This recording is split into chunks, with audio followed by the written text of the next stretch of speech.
गणपती बाप्पा मोरया, मंगलमूर्ती मोरया. तर 2025मध्ये 27 ऑगस्टला गणेश स्थापना करायची आहे आपल्याला. तर गणेश स्थापनेचा शुभमुहूर्त हा सकाळी 6 वाजल्यापासून ते दुपारी 1 वाजून 56 मिनिटापर्यंत आहे. त्यामुळं सकाळीच स्थापना करून घ्यायची. जर तुम्हाला वेळ नसेल, जमत नसेल तर तुम्ही सायंकाळी स्थापना केली तरीही चालते. पण सकाळी जमलं तर आवर्जून सकाळी स्थापना करून घ्या. तर अगदी सोप्या पद्धतीने घरामध्ये आपणच म्हणजे ब्राह्मण काकांना न बोलवता, गुरुजींना न बोलवता अशा पद्धतीने गणपतीची स्थापना करू शकतो. आणि अगदी मंत्र हे मराठीमध्ये म्हणून स्थापना केली तरी चालते, कारण देवांना सगळ्या भाषा समजतात आणि देव हे भक्तीचे भुकेलेले आहेत. त्यामुळे आपण कोणत्याही भाषेमध्ये आपण मनापासून जर भक्ती केली तरीही चालते. तर आपल्याकडे गणपती बाप्पांची मूर्ती घेऊन येताना ती झाकून आणली जाते आणि घरामध्ये मूर्ती आणताना अगोदर मूर्तीवरून चपातीचा तुकडा असा ओवाळून टाकला जातो आणि नंतर मग गणपती बाप्पा जे घेऊन आलेले आहेत त्यांनाही कुंकवाचा नाम ओढला जातो. गणपती बाप्पांना हळदी कुंकू वाहून घ्यायचं, अक्षदा फूल अर्पण करून घ्यायचं आणि जे गणपती बाप्पा घेऊन आलेले आहेत त्यांच्या पायावरती पाणी घालून त्यांच्या पायालाही हळदी कुंकू लावून घ्यायचं. अशी आपल्याकडे एक पद्धत आहे. आणि नंतर मग धूप लावून आरती ओवाळून नंतर गणपती बाप्पांना आपण घरामध्ये घेऊन यायचं असतं.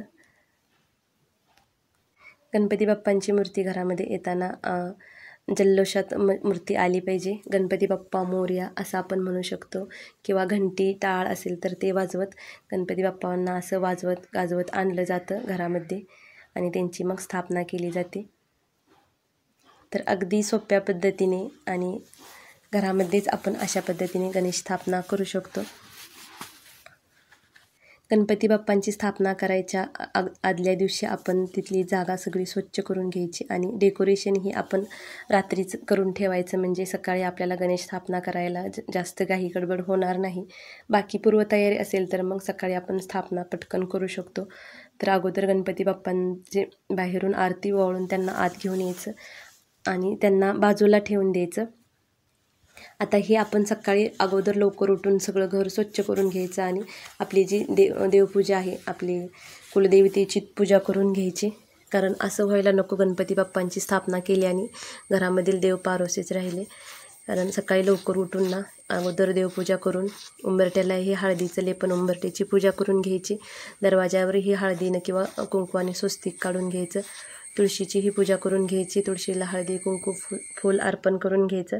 दारामध्ये छोटीशी रांगोळी काढून घ्यायची आणि नंतर मग बाप्पांचं आगमन करायचं. कारण घरामध्ये कसं बाप्पा येणार आहेत तर वातावरण आपल्या घरातलंही छान असं फ्रेश झालं पाहिजे तयार.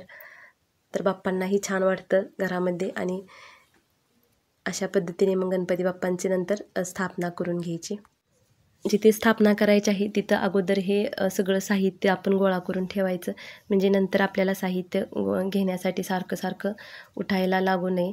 त्याच्यासाठी पूर्वतयारी सगळी करून घ्यायची आपण आणि नंतर मग गणपती बाप्पांच्या स्थापनेला सुरुवात करायची.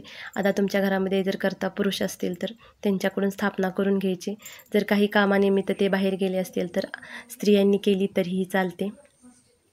तर इथं मी पाट ठेवला होता, त्याच्यावरती लाल कापड अंथरून घेतलं, 2 समया घेतल्या होत्या, कलश घेतलेला आहे, अक्षदा, थोडंसं तूप घेतलेलं आहे, पाणी घेतलेलं आहे, साखर, दूध, कच्चं दूध, जानवं घेतलेलं आहे, हळदी कुंकू, चंदन, दुर्वा, तेल, कापसाचं वस्त्र, विडा ठेवण्यासाठी साहित्य, हात पुसण्यासाठी कापड घेतलेलं आहे, काही फळं आहेत, मोदक बनवलेले आहेत, नंतर फुलं, खाऊची पानं, नंतर 5 झाडांची पालवे, असं हे सगळं साहित्य अगोदर एकत्र करून घ्यायचं आणि अगोदर आपल्याला स्वतःला हळदी कुंकू लावून घ्यायचं आणि नंतर सुरुवात अगोदर अग्निदेवांच्या साक्षीने अग्निदेवांची अगोदर पूजा करून घ्यायची.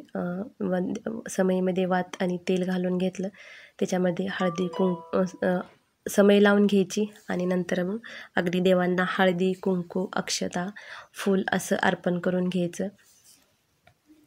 ओम पुष्पम समर्पयामी, हळदीम कुंकुम समर्पयामी असं म्हणलं तरी चालतं किंवा अग्निदेवांना म्हणायचं, हे अग्निदेवा, मी तुम्हाला हळदी कुंकू पुष्प अर्पण करत आहे, त्याचा तुम्ही स्वीकार करावा असं म्हणलं तरी मराठीमध्ये चालतं. आणि नंतर पाटावरती हे तांदळाने एक स्वस्तिक काढून घेतलं होतं. आणि नंतर कलश स्थापना करायची. त्याच्यासाठी हा कलश घेतलेला आहे, स्वच्छ घासून पुसून घ्यायचा. त्याच्यावरती असं स्वस्तिक काढून घ्यायचं, कारण आपल्यामध्ये मंगल कार्याची सुरुवात आपल्या कलश स्थापनेनेच होते. तर कलश स्थापना अगोदर करून घ्यायची आणि नंतर मग बाप्पांच्या स्थापनेला सुरुवात करायची. कुंकवाने असं कुंकू थोडंसं ओलं करून घ्यायचं आणि त्याने असं स्वस्तिक काढून घ्यायचं.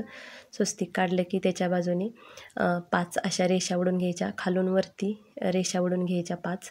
आणि तांब्याला पण 5 ठिकाणी वरती हळदी आणि कुंकू लावून घ्यायचं. आणि नंतर कलशामध्ये पाणी भरून घ्यायचं. अगोदर पाणी भरलं की मग स्वस्तिक आपल्याला व्यवस्थित काढता येत नाही, त्यामुळं मग मी अगोदर स्वस्तिक काढून घेते आणि नंतर त्याच्यामध्ये मग पाणी भरून घेते, म्हणजे आपल्याला व्यवस्थित ते करता येतं. तर कलश भरून घ्यायचा, त्याच्यामध्ये हळदी कुंकू, अक्षदा, फूल, दुर्वा, एक नाणं आणि सुपारी असं घालून घ्यायचं. आणि कलशामध्ये खाऊची 5 पानं ठेवली तरी चालतात किंवा आंब्याची 5 ठेवली तरीही चालतात. कलशामध्ये पानं ठेवून त्याच्यावरती नारळ ठेवायचा. नारळ हा कोणी ओटीत घातलेला किंवा आपल्याला भेटवस्तूमध्ये दिलेला नसावा, हा आपण दुकानातून नवीन नारळ आणलेला असावा. आणि कलश स्थापना करताना खाली अगोदर अक्षदा ठेवायच्या आणि नंतर त्याच्यावरती कलश ठेवायचा. कलशाला हळदी कुंकू, फूल, अक्षदा अर्पण करून घ्यायच्या. आपण मराठीमध्येच म्हणायचं, हे कलश देवता, मी तुम्हाला हळदी कुंकू, अक्षदा, फूल अर्पण करत आहे. आणि नंतर मग आचमन करायचं. आता आचमन करताना हातामध्ये पाणी घ्यायचं आणि ते 3 वेळा पाणी आपण प्यायचं. अगोदर ओम केशवाय नमः, ओम नारायणाय नमः, ओम गोविंदाय नमः आणि ओम माधवाय नमः म्हणायच्या वेळी पाणी तामणामध्ये सोडून द्यायचं. नंतर मग तुमच्याकडे मूर्ती असेल तर मूर्ती घ्या, मूर्ती नसेल तर सुपारी घ्या. त्यांना अगोदर पाण्याने, नंतर दुधाने आणि नंतर पाण्याने असा अभिषेक घालून घ्यायचा.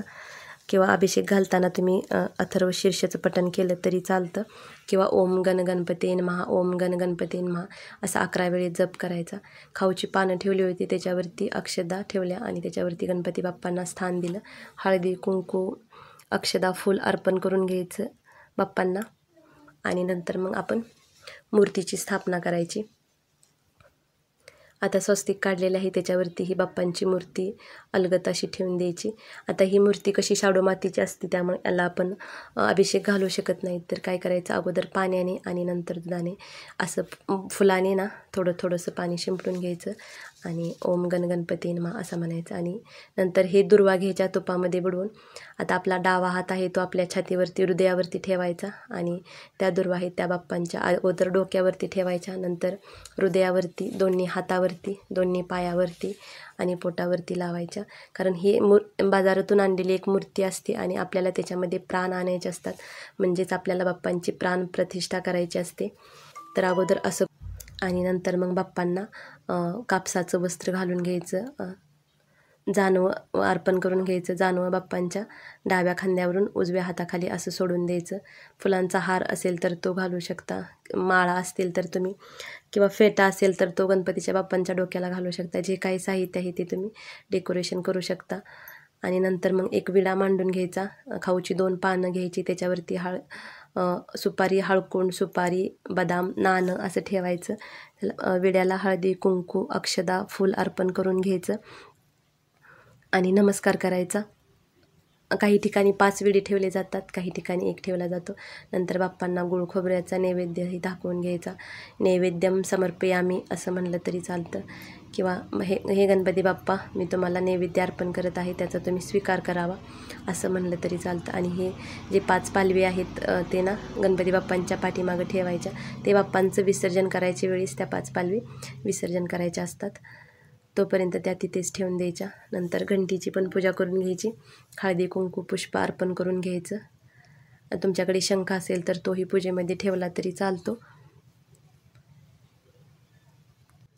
नंतर गणपती बाप्पांना हळदी कुंकू चंदन असं लावून घ्यायचं.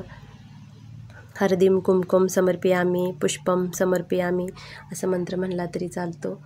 आणि जे काही तुमच्याकडे 5 फळं असतील तर त्याचा नैवेद्य दाखवला तरी चालतो. ते दाखवताना अगोदर खाली पाण्याने भरीव चौकोन करून घ्यायचा आणि त्याच्यावरती नैवेद्य ठेवून द्यायचा आणि त्याच्या बाजूने 3 वेळा पाणी फिरवून घ्यायचं. नैवेद्यम समर्पयामी, हे गणपती बाप्पा मी तुम्हाला नैवेद्य अर्पण करत आहे, तर तुम्ही त्याचा स्वीकार करावा, अशी बाप्पांना प्रार्थना करायची. धूप दीप लावून घ्यायचं. धूपम दीपम समर्पयामी असं म्हणून घ्यायचं आपण. आणि गणपती बाप्पा आता जेवढ्या दिवस आपल्या घरात आहे तोपर्यंत आपण सकाळ संध्याकाळ 2 वेळ आरती करायची बाप्पांची आणि घरातील सगळ्यांनी मिळून आरती करून घ्यायची. अगोदर गणपती बाप्पांची करायची आरती. 5 आरती केल्या जातात काही ठिकाणी, तुमच्याकडे जशी पद्धत आहे तशी करू शकता. आणि 2 वेळेला ना गणपती बाप्पांना गोड असा नैवेद्य दाखवायचा, कारण बाप्पांना गोडाचे पदार्थ खूप आवडतात. त्यामुळं प्रयत्न करायचा की आपण गोडाचाच पदार्थ बनवू आणि घरामध्येच बनवलेला नैवेद्य दाखवायचा प्रयत्न करायचा. आणि सगळ्यांनी आरती करून घ्यायची. नंतर गणपती बाप्पांना क्षमायाचना मागायची. हे गणपती बाप्पा, माझी ही साधी भोळी पूजा स्वीकार करून घे. माझ्याकडून काही भूल चूक झाली असेल तर क्षमा करा बाप्पा मला, कारण आपण माणूस आहे त्यामुळं चुकाही माणसाकडून होतातच. असं करून बाप्पांना क्षमायाचना करायची.